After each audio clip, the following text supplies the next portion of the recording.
கர்த்தருக்குள் பிரியமானவர்களே, கர்த்தருக்கு ஸ்தோத்திரம். இந்த நாள் கூட தேவனுடைய வார்த்தை சங்கீத புஸ்தகம் 22ஆம் சங்கீதம் 26வது வசனத்தை வாசிக்கிறேன். சாந்த குணம் உள்ளவர்கள் புசித்து திருப்தி அடைவார்கள். கர்த்தரை தேடுகிறவர்கள் அவரை துதிப்பார்கள்.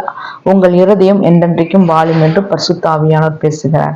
இன்றைக்கு உங்களோடு தேவனாய் கர்த்தர் பேசுகிற வார்த்தை, சாந்த குணம் உள்ளவர்கள் அவர்கள் புசித்து திருப்தி அடைவார்கள்.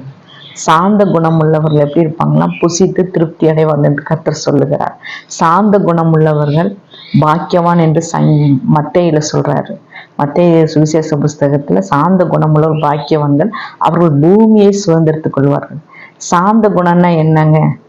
தேவ சமூகத்துல நம்ம அடக்க ஒடுக்கமாகவும் தாழ்மையாகவும் பணிவாகவும் கீழ்ப்படிதலோடும் தேவ சமூகத்துல நம்ம ஒருவர் அன்பு கூறுகிற பிள்ளைகளாய், தேவாதி தேவனுக்கு பிரியமுள்ள பிள்ளைகளாய் சாந்த குணமாய் நம்ம இருக்கணுங்களா.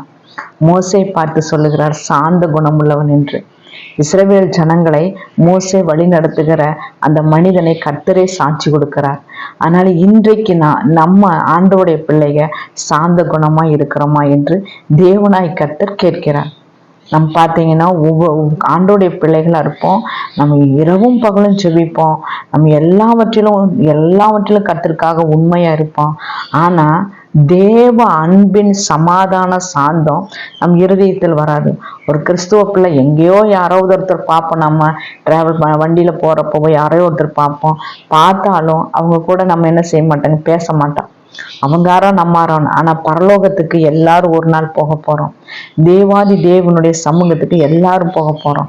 ஆனா நம்ம இங்க இந்த பூமியில நம்ம அன்பு கூறாதபடி பரலோகத்துல கண்டு இருக்கிற மனிதனிடத்துல அன்பு கூறாமல் காணாத தேவனிடத்துல எப்படி அன்பு கூறுவது என்று பரிசுத்தர் கேட்கிறார்.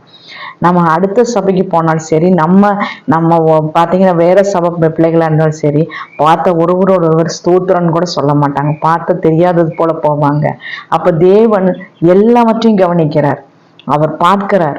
நம்ம அழுது புலம்பி ஜெபம் பண்ணினாலும் அன்பு நம்ம இருதயத்துல இருக்கா, சாந்தம் நமக்குள்ள இருக்கா என்று கர்த்தர் பார்க்கிறார்.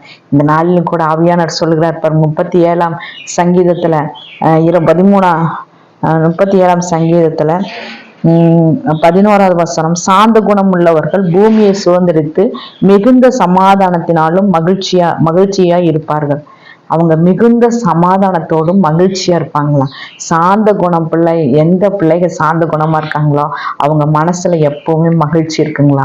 துன்பம் வந்தாலும் கஷ்டம் வந்தாலும் போராட்டம் வந்தாலும் எந்த வந்தாலும் சகிச்சு மகிழ்ச்சியா இருப்பாங்களாம். அதனால கர்த்தர் இந்த நாளில் உங்களோடு பேசுறதுக்காக நன்றி.